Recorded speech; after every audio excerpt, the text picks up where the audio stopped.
નમસ્કાર મિત્રો, સૌને જય માતાજી. મિત્રો, ગુજરાત રાજ્ય માર્ગ વાહન વ્યવહાર નિગમ દ્વારા જે એક ભરતી જાહેર કરવામાં આવે છે, એક પરીક્ષા વગર સીધી ભરતી જાહેર કરવામાં આવે છે, તેના વિશેની સંપૂર્ણ માહિતી આજે આપણે વિડીયોની અંદર જોઈશું. તો મિત્રો, હમણાં જ કંડક્ટરનું મેરિટ લિસ્ટ આવ્યું, ડ્રાઈવરનું પણ હવે મેરિટ જે પરીક્ષા છે એ પણ જે બાકી છે. તો કંડક્ટરની તો એવા થોડા માહિતી મુજબ કે ટૂંક સમયની અંદર હવે દિવાળી પછી પરીક્ષા લેવામાં આવશે અને જાન્યુઆરીના અંત સુધી ઓર્ડર પણ આપી દેવામાં આવશે તેવી ચર્ચાઓ પણ થઈ રહી છે.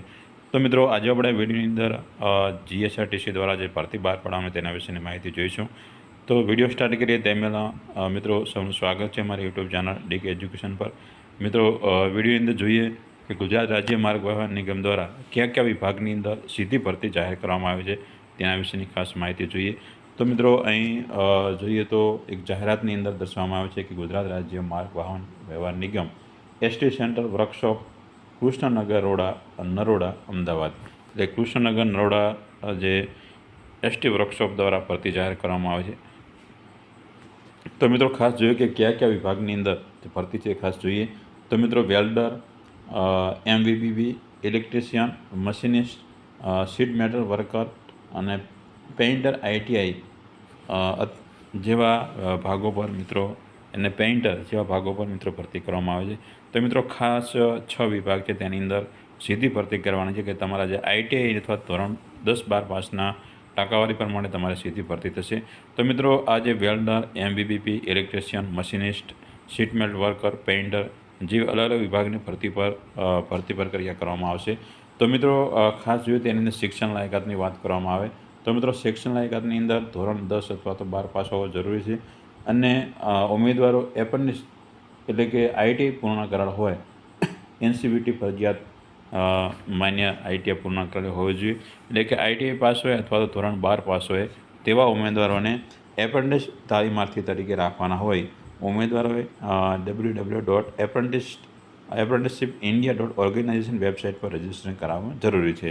તો મિત્રો, જે ઉમેદવાર મિત્રો આઈટીઆઈ પાસ કરેલા હોય અથવા જેમને ધોરણ 12 પાસ પૂર્ણ કરેલો હોય તેઓ ઉમેદવારે મિત્રો apprenticeshipindia.organization વેબસાઇટ પર તમારે રજિસ્ટ્રેશન કરવાનું રહેશે અને તેની પ્રિન્ટ કોપી લઈ તમારે જે સરનામા છે સરનામાની અંદર તમારે જે 1/10/2024થી 15/10/2024 સુધી 10:30 થી 14 કલાકના સમયગાળા દરમિયાન શિક્ષણ લાયકાતના તમામ પુરાવા સહિત અરજીપત્રક તારીખ 16/10/2024ના રોજ ઓફિસ સમય સુધીમાં જમા કરાવવાનો રહેશે.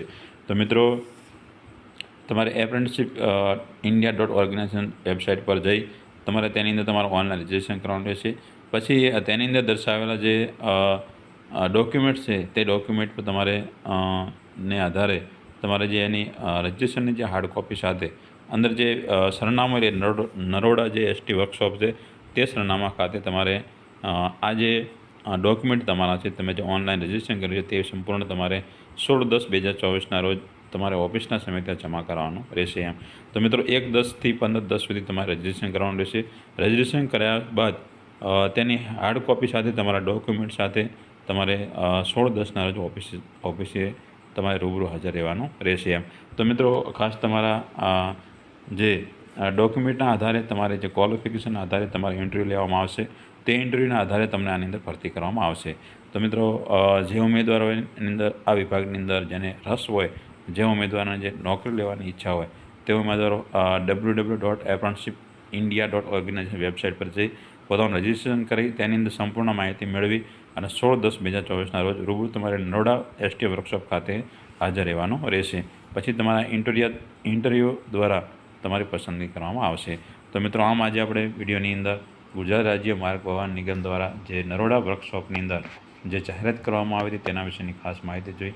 મિત્રો, વિડીયો ગમ્યો તો વિડીયોને શેર કરતા રહેજો, ચેનલ સાથે જોડાયા રહેજો, ચેનલ લાઇક કરી સબસ્ક્રાઈબ કરજો જેથી તમને સ્પર્ધાત્મક પરીક્ષાને લગતા નવા વિડીયોની અપડેટ મળી રહે. ફરી મળીશું એક આવા નવા વિડીયો સાથે. ત્યાં સુધી સૌને જય હિન્દ, જય માતાજી.